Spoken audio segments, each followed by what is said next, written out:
사복음서가 끝나고 나면은 그 다음에 이어지는 말씀이 바로 사도행전입니다.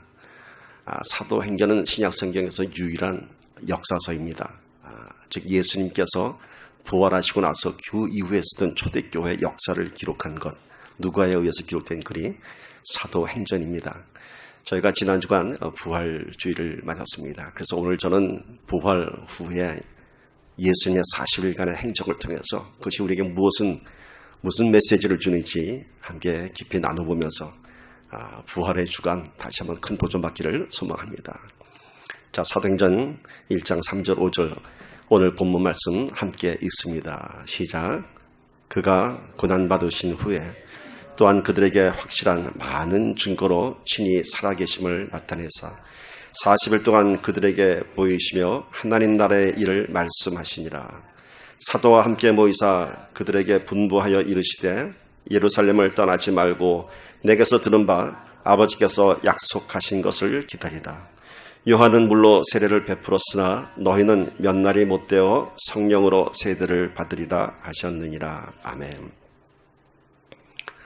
오늘 말씀은 크게 세 부분으로 우리가 볼 수 있습니다. 첫 번째는 뭐였죠? 예수님께서 부활하시고 40일 동안 이 땅에 계셨습니다. 그리고 40일 동안 그들에게 나타나셨습니다.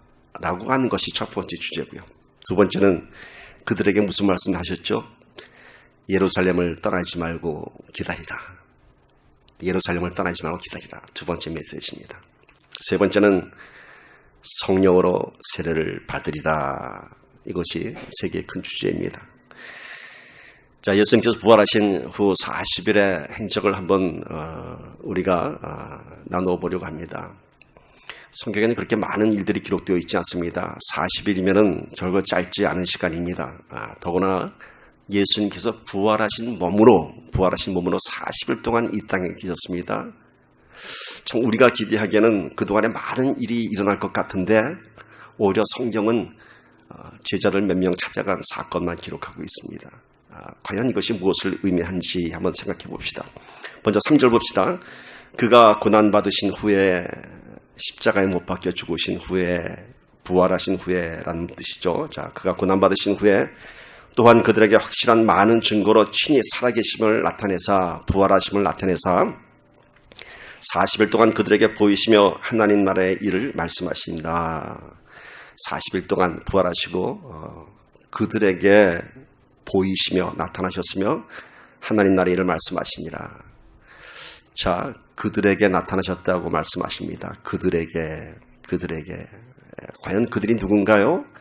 막연하게 얘기하면 그냥 제자들이죠 라고 얘기할 수 있습니다. 그러나 그 제자들이 어떤 사람들입니까? 예수님의 부활을 믿지 못했던 사람들입니다. 그렇게 수도 없이 부활을 얘기하셨지만은 부활을 믿지 못했던 제자들입니다. 그런데 특별히 몇 명을 찾아간 사건들이 성경에 기록되어 있죠. 맨 처음 부활하시고 나서 처음 보여준 사람이 막달라 마리아였습니다. 근데 막달라 마리아 역시 예수님의 부활을 믿지 못했죠. 그래서 부활하신 날 아침 예수님의 무덤을 갔다가 뭐라고 얘기하죠? 예수님의 시신이 없었다고 놀라는 장면을 볼 수 있습니다. 만약에 막달라 마리아가 예수님의 부활을 믿었다면은 무덤에 예수님의 시신이 없는 것을 보고 기뻐 뛰었을 것입니다. 할렐루야! 예수님이 살아나셨어. 그러나 막달라 마리아는 부활을 믿지 못한 막달라 마리아는 예수님의 시신이 없었다고 그렇게 뛰쳐나갔습니다. 자, 두 번째 또 누구를 찾아갔나요? 이 여인이 뛰쳐나가서 이제 후에 부활하신 예수를 만났다고 전했습니다. 그 소식이 여기저기 전해졌습니다. 그럼에도 불구하고 여인들의 소식, 예수님이 살아나셨대라는 소식을 듣고도 그럴 리가 없어 하면서 고향으로 낙향하는 예수님의 두 제자들이 있었죠. 엠마의 두 제자들. 그들을 예수님께서 친히 찾아가셔서 그들의 마음을 뜨겁게 하시고 말씀을 풀어주시고 부활의 실체를 보여주셨습니다. 그리고 엠마의 두 제자가 그날 저녁 예루살렘으로 돌아왔을 때 그날 저녁에 예수님께서 그 제자들에게 나타나셨습니다. 근데 그 자리에는 도마가 없었습니다. 의심하는 도마가. 제자들이 도마에게 우리 어제 저녁에 예수님이 오셨어. 그러니까 도마가 이런 얘기했죠. 내가 예수님의 그 창에 친 옆구리에 내 손을 넣어보지 않고는 믿을 수가 없다고. 예수님께서 그런 도마를 또 찾아가셨습니다. 내 옆구리에 손을 넣어보아라. 그리고 도마는 드디어 부활의 실제신 예수를 만났습니다. 그리고 또 누구를 찾아갔나요? 난 망했구나 하고 디베라 바닷가로 찾아가서 그물을 던지는 베드로와 몇몇 제자들을 찾아가셨습니다. 그리고 그 디베라 바닷가 그 새벽에 생선을 구워주고 떡을 함께 나누시면서 예수님께서는 그들을 다시 한번 사명으로 부활시키셨습니다. 이렇게 40일 동안 행적 가운데 만난 사람들은 이렇게 제자들과 막달라 마리아 소수의 인원들한테만 나타나셨습니다. 이것을 보면서 우리 생각에는, 인간적인 생각에는 아마 이런 생각 들지 않았나 싶습니다. 우리가 성경을 보면은 그랬구나 하고 지나가지만은 많은 질문을 던져야 됩니다. 여러분, 예수님께서 지금 어떻게 하셨다고요? 부활하셨습니다. 놀라운 일입니다. 말씀하신 대로 살아나셨습니다. 그러면 우리 생각에는 어떻게 할까요? 누구부터 찾아갈까요? 누구부터 찾아갈까요? 아마 저 같으면은 빌라도 앞에 찾아갔을 것 같아요. 빌라도! Yes, I'm the king of Israel. 그래, 나 살아났잖아. 내 하나님의 아들이야. 봐! 옆구리에 찔린, 창에 찔린 자국을 보여주고 못 박힌 손짝을 보여주면서 내가 살아났어. 그리고 자기를 비웃던 모든 유대 사람들, 종교 지도자들 앞에서 봐, look at me. I'm the Jesus Christ 해야 되지 않겠습니까, 여러분? 그래야 좀 통쾌하지 않겠습니까? 그래야 제자들이 박수치면서 할렐루야 하면서 도망갔던 제자들이 몰려오지 않겠습니까? 그래야 세상이 변하지 않겠습니까? 그런데 왜 예수님은 그 사람들 앞에 나타나지 않으셨습니다. 그리고 조용히, 역시 조용히 제자들을 찾아가셔서 한 사람 한 사람 찾아가셔서 예수님의 부활의 모습을 보여주셨습니다. 왜 그럴까요? 왜 그럴까요? 만약에 예수님께서 우리 생각에는 그렇게 부활하신 후에 빌라도를 찾아가고 수많은 로마 군중 앞에서 자기의 살아나신 모습을 보여줬다면은 많은 사람들이 예수님 앞에 무릎을 꿇고 모든 세상이 예수를 믿게 되지 않았을까? 그렇죠. 살아나셨으니까.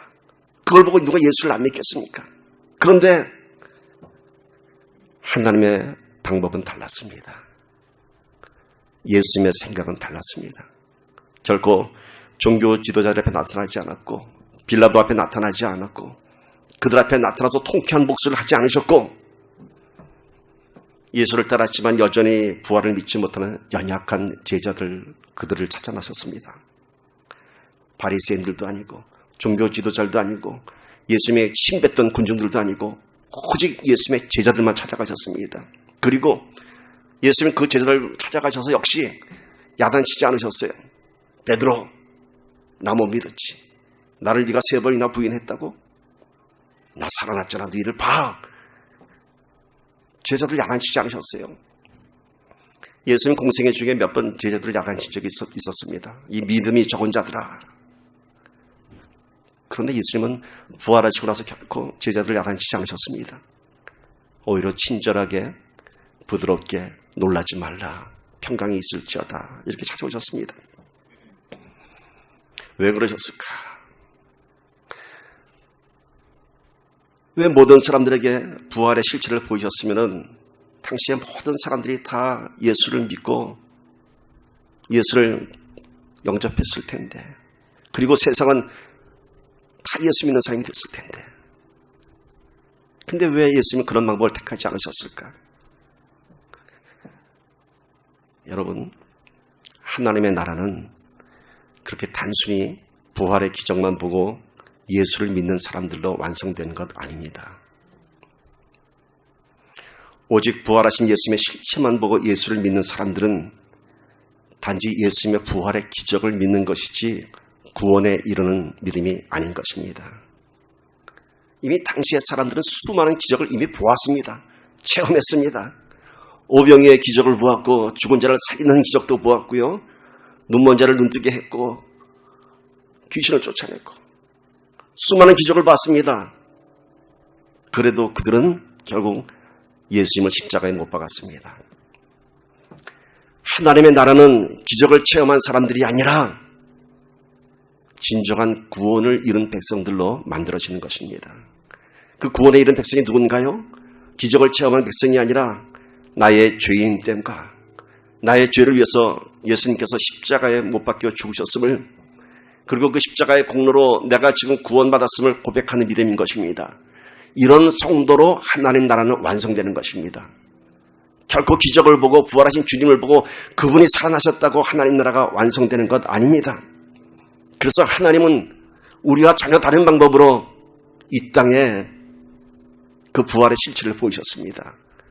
그들 앞에 나타나지 않으셨고 오히려 연약한 제자들을 찾아가서 다시 그들에게 새로운 사명을 주신 것입니다. 결코 기적의 경험은 구원을 이루지 못합니다. 또한 기적은 오래가지도 못합니다.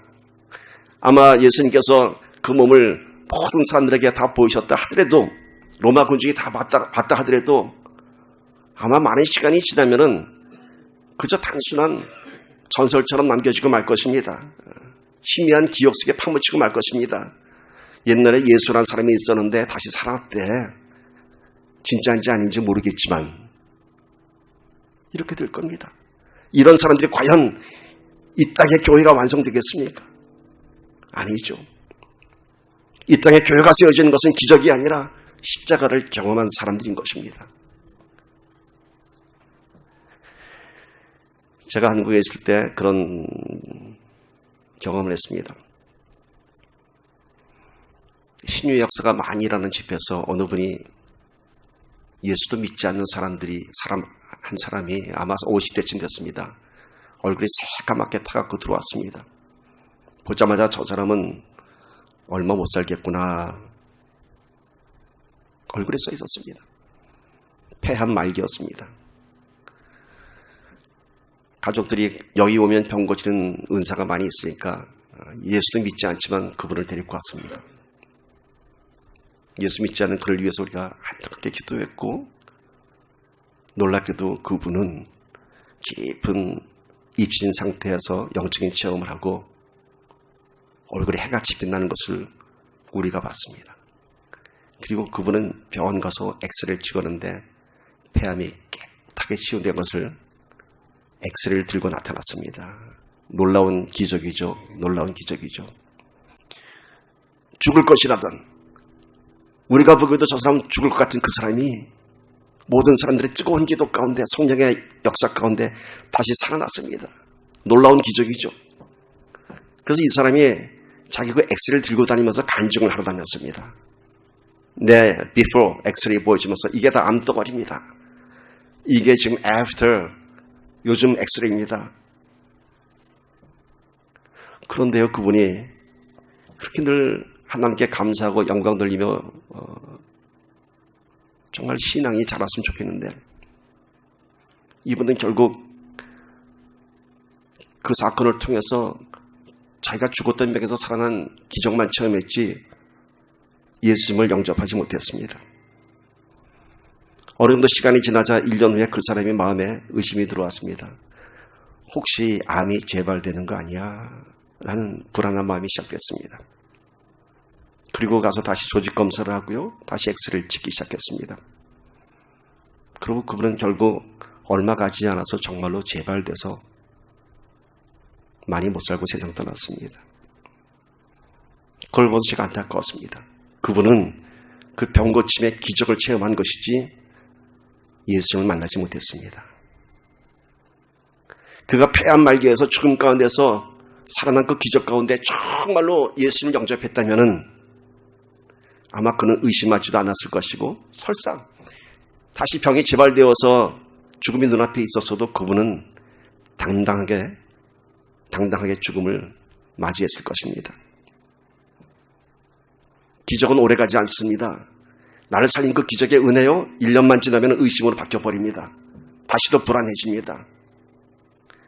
여러분, 간증이라고 하는 것은 기적을 증거하는 것이 아니라 그 기적을 통해서 만난 예수님을 증거하는 것입니다. 간증 가운데 기적만 있으면요, 그것은 물거품과 같습니다. 그러나 그 간증 가운데 내가 만난 예수님, 그것을 증거할 수 있다면 그것이 바로 살아난 믿음이고요, 예수님은 그런 사람을 통해서 이 땅에 교회를 세우시는 것입니다. 하나님의 방법은 기적을 통해서 하나님 나라를 만드는 것이 아니라 십자가를 통해서 하나님 나라를 완성하는 것입니다. 세상 사람들은 결코 예수 믿는 사람들의 기적에 변화되지 않습니다. 성경에 얼마나 많은 기적이 기록되어 있습니까? 홍해 바다를 갈랐죠. 여리고성을 무너뜨렸죠. 엘리야 선지자 갈멜산의 그 승리, 놀라운 기적들입니다. 예수님의 수많은 기적들. 그런데 그렇게 수많은 기적이 구약의 역사에도 기록되어 있고 예수님이 이 땅에 오셔서도 기록되어 있지만은 결국 세상이 변한 것은 그런 놀라운 기적 때문이 아니라 결국은 예수님의 십자가의 피, 수많은 제자들의 순교의 피에 의해서 이 세상은 변화된 것입니다. 실제로 로마가 그리스도교를 국교로 받아들이게 된 것은 기적 때문이 아니었습니다. 예수님의 십자가의 피, 제자들의 순교의 피가 그 로마를 변화시킨 것입니다. 이 땅에 하나님 나라가 완성되려면 기적이 필요한 것이 아니라 십자가의 보혈이 필요했고 교회를 세우기 위한 순교의 피가 필요했던 것입니다. 그래서 예수님은 부활하신 후에 보란듯이 로마와 유대 총독 빌라도 앞에 나타나지 않으셨고 수많은 군중들 앞에 나타나지 않으셨고 오히려 조용히 아직도 부활을 믿지 못하는 제자들에게 나타나셨고 그들을 통해서 부활의 실체를 보여주시며 다시 한번 교회를 세우기 위해서 그들과 함께 40일을 이 땅에서 지내신 것입니다. 그래서 비로소 제자들은 이제는 죽음을 두려워하지 않는 순교를 감당할 수 있는 제자들이 되었던 것입니다.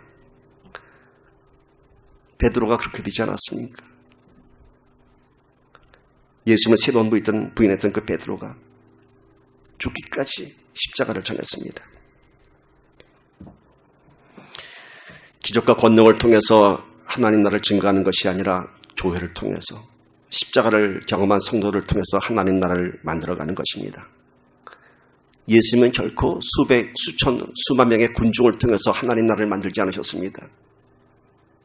오직 여러 명의 제자를 통해서 이 땅의 교회를 시작하셨습니다. 오늘 여러분이 그 중에 하나가 되기를 축복합니다. 세상을 변화시키는 건요, 수많은 군중이 아니라 큰 기적을 경험한 사람들이 아니라 대형 교회의 위세가 아니라 십자가의 길을 갈 수 있는 그런 성도들이 하나님 나라를 만드는 것입니다. 여러분 이제 주님이 저와 여러분들 앞에 큰 은혜를 보이셨을 때, 큰 기적을 경험했을 때 우리가 어떻게 해야 되겠습니까? 나를 비웃고 나를 조롱하던 사람들을 찾아다니면서 내가 이렇게 됐잖아 하고 자랑하지 말고, 그것이 하나님께 영광 돌리는 간증이라고 그렇게 생각하지 말고, 아직도 신앙에 연약한 자들을 찾아가서, 아직도 고통 가운데 있는 자들을 찾아가서, 나와 똑같은 십자가를 지고 있는 그들을 찾아가서 하나님의 역사하심을 겸손하게 전해야 할 것입니다. 그것이 예수님의 모습이었습니다. 40일간의 모습이. 봐! 나를 봐! 이게 아니었습니다. 오늘 우리도 은혜를 체험한 사람들, 하나님의 권능을 체험한 사람들입니다. 내 사업이 이렇게 성공했어. 봐! 예수 믿고 이렇게 됐잖아. 이런 거 말고요. 더 겸손하게.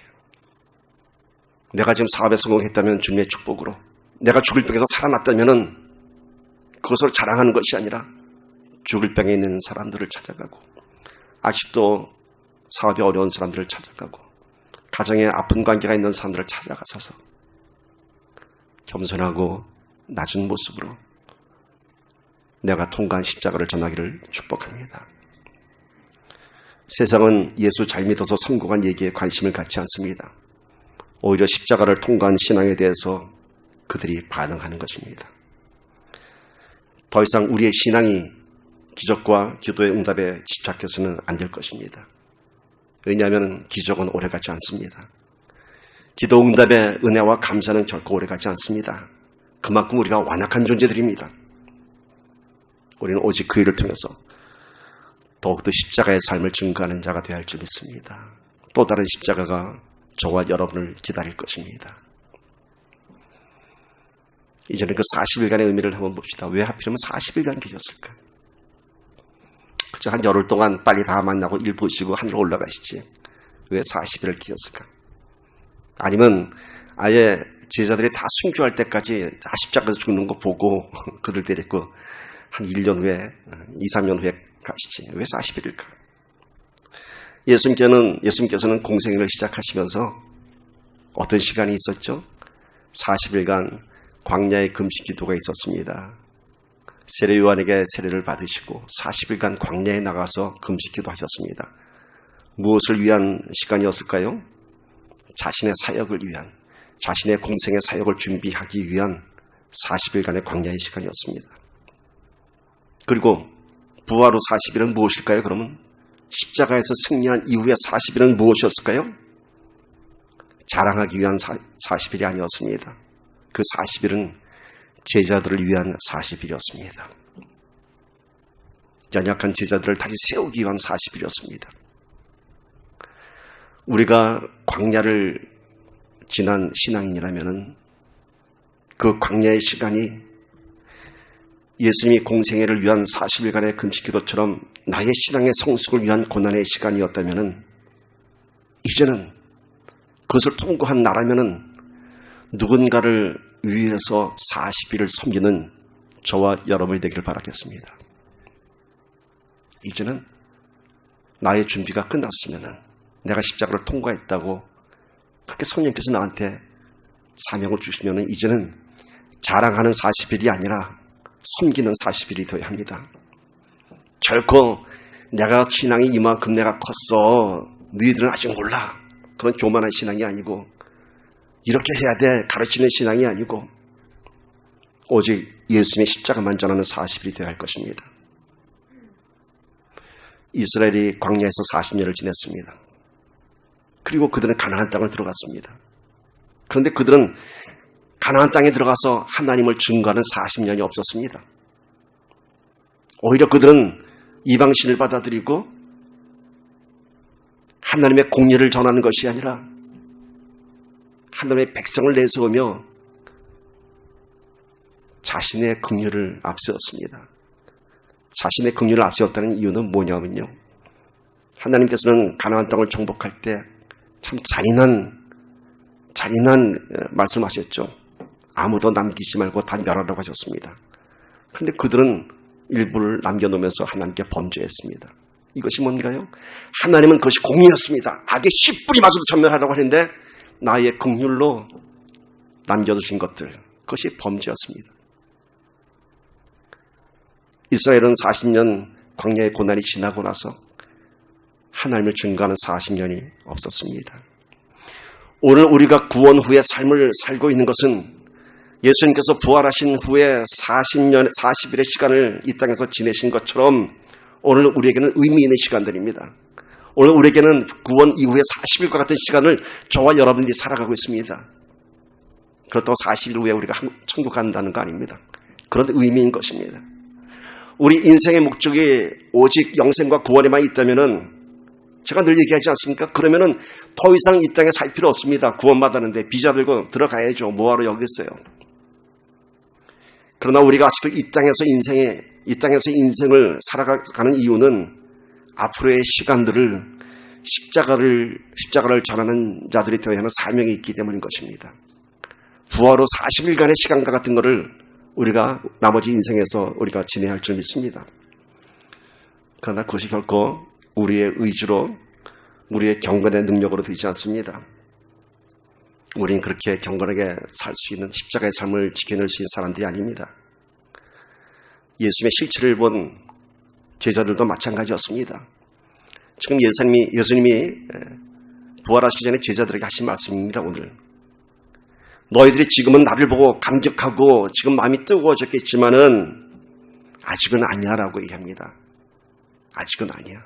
그래서 뭐라고 말씀하셨죠? 오늘 두 번째 메시지가 예루살렘을 떠나지 말고 기다리라. 예루살렘을 떠나지 말고 기다리라. 사도행전 1장 4절 봅시다. 사도와 함께 모이사 그들에게 분부하여 이르시되 예루살렘을 떠나지 말고 내게서 들은 바 아버지께서 약속하신 것을 기다리라. 떠나지 말고 예루살렘에서 기다리라. 두 가지를 한번 우리가 생각해 볼 수 있습니다. 지금 제자들의 마음이 어땠을까요? 예수님과 부활하신 예수님과 지금 같이 있습니다. 예수님이 살아나신 것을 봤습니다. 얼마나 마음이 뜨겁고 감격했을까요?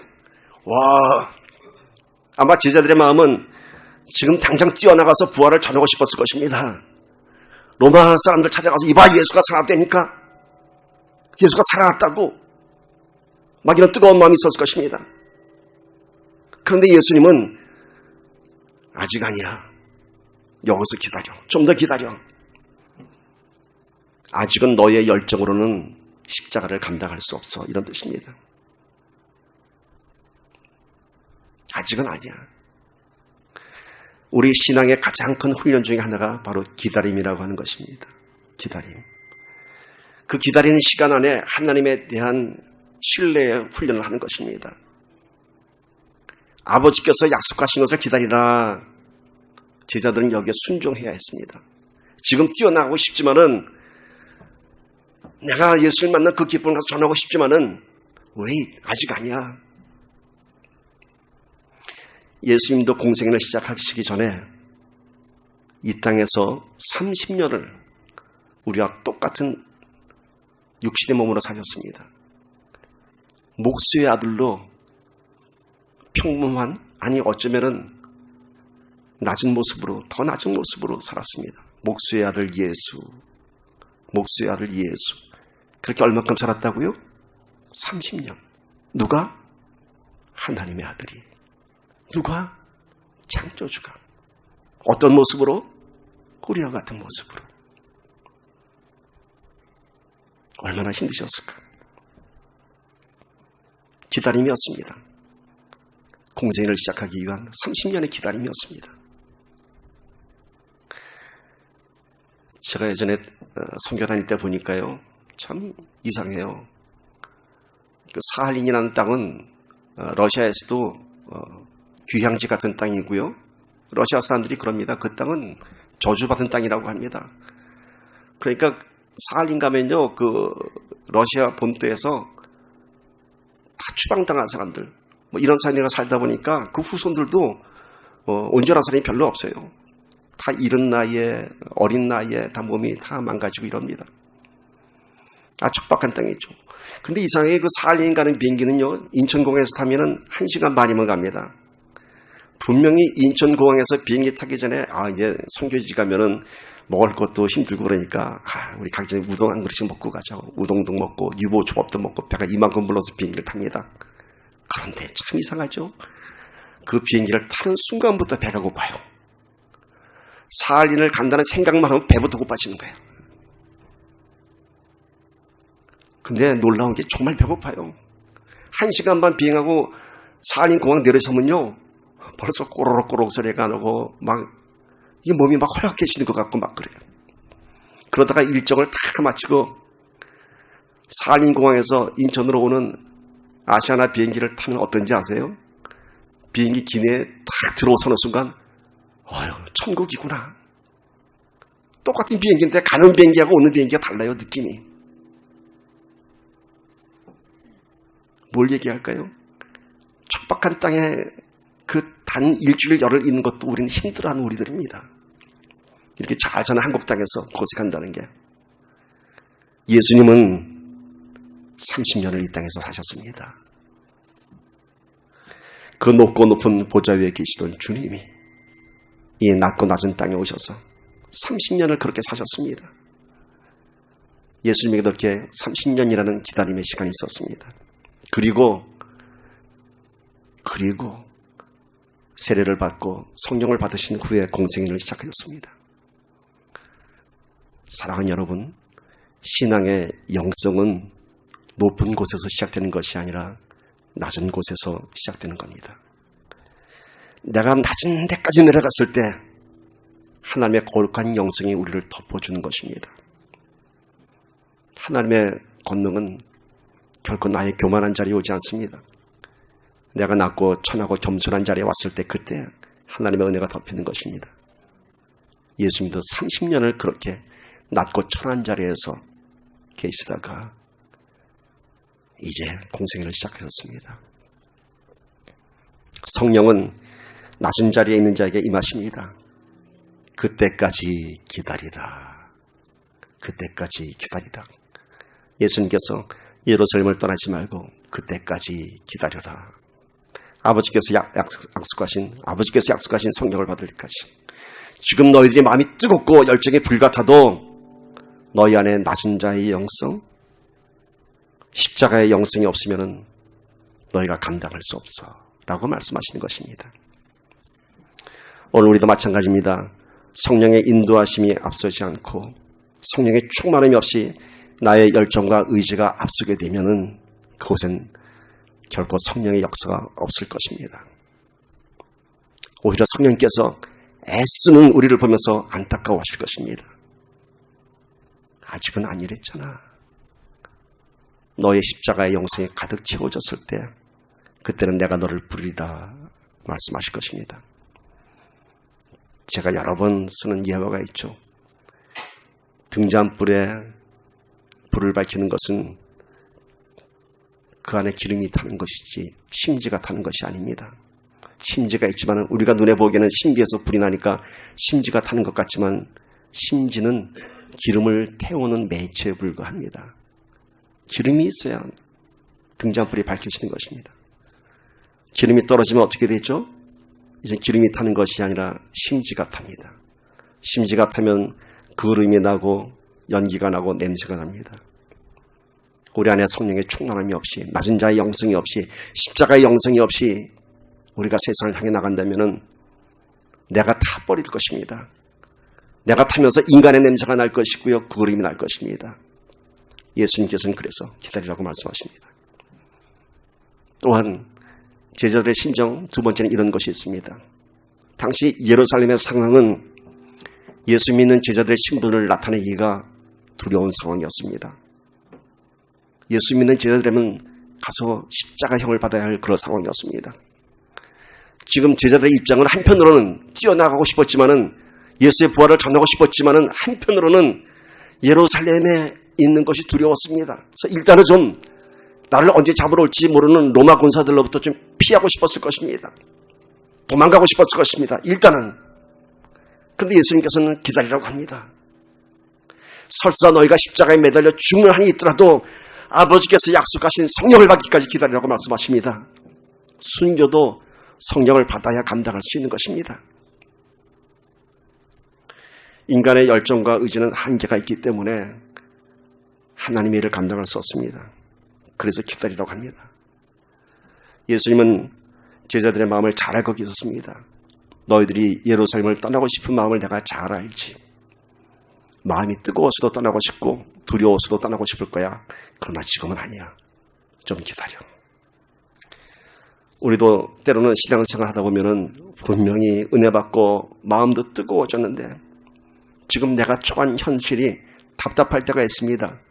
지금 예루살렘에 있는 제자들처럼 지금 내가 부활하신 예수를 만나서 마음이 뜨겁고 이걸 전하고 싶은데 예루살렘의 상황은 만만치가 않습니다. 두렵습니다. 그것처럼 오늘 내가 큰 은혜 받았고 권능 받았고 막 불같은 내 안에 그런 타오르는 열정이 있는데 내 주위를 둘러보면 상황이 쉽지가 않습니다. 트레스에서 초창기 때는요 참 역사가 많았습니다. 그래서 많은 사람들이 트레스를 받고 나서 주의 종이 되고 선교사가 되고 막 그랬는데요. 그때 이런 현상이 있었습니다. 그 당시에는 복음성가가 많이 안 알려졌을 때입니다. 와, GD 와서 봤더니 찬양이 막 뜨겁고 막 좋고 간정들이 막 살아서 내 마음을 두들겨 부시고 그리고 교회 갔더니 우리 교회는 찬송가만 하고 앉아있고 통성기도도 없고 답답합니다. 깝깝합니다. 여기다 내가 죽을 것 같습니다. 그래서 자기 교회를 떠난 사람들이 좀 있습니다. 그런데 그런 분들은 결국은 많이 방황하는 것을 보았습니다. 그리고 떠나갔더니 여긴 내 집도 아니고 남의 집도 아니고 그 은혜는 있고 감격도 있는데 내가 있는 그 집이 아니라고 그러고 떠난 사람들이 있었습니다. 그런데요, 그럼에도 불구하고 그 자리를 지켰던 사람들은 그 교회를 변화시켰습니다. 그분들은 기다림이라는 시간을 통해 신주가 된 것을 볼 수 있습니다. 그분들을 통해서 교회가 변화되기 시작했고요, 기도가 뜨거워지기 시작했던 것입니다. 여러분, 내가 서 있는 그곳이 예루살렘입니다. 이곳이 답답하다고, 두렵다고, 내 뜻을 펼칠 수 없다고 떠나지 말고 기다려야 됩니다. 내가 그곳에서 성령의 불을 지피고 그리고 주의 사명을 갖고 떠나야 하는 것입니다.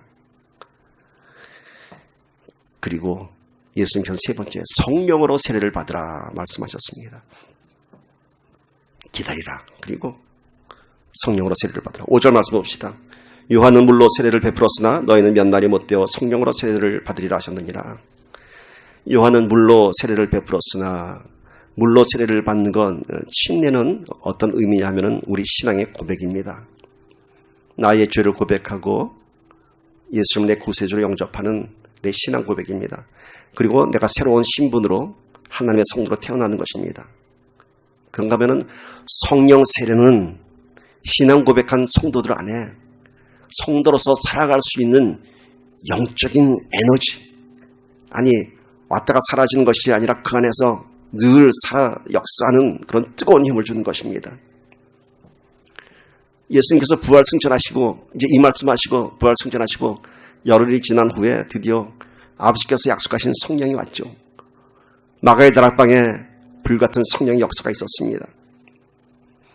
이걸 보면서 우리가 사모하는 것이 있습니다. 우리도 마가의 다락방의 그 현장처럼 우리가 예배드린 이 자리에 바람소리가 휙 나면서 막 불꽃이 우리 머리를 막 지나다니고 모두가 다 막 방언을 하고 막 이런 역사가 있으면 얼마나 좋을까. 그런 역사 있습니다. 그런데 우리가 잘 구분해야 할 것이 있습니다. 마가다락방의 성령의 역사가 오늘 여기 확 임하면은 모두가 다 예수 믿을 텐데, 그런데요, 그거는 이미 임했습니다. 여러분, 예수님이 십자가의 사건이 한 번에 끝나는 것처럼 역사는 한 번으로 이 땅에 성령은 오신 것입니다. 근데 우리는 자꾸만 안 오신 성령을 부르는 것 같아요. 성령은 오셨습니다. 우리가 가난한 심령으로 초청할 때 우리 안에 성령이 임재하는 것입니다. 그때 성령께서 우리와 함께 하시는 것입니다.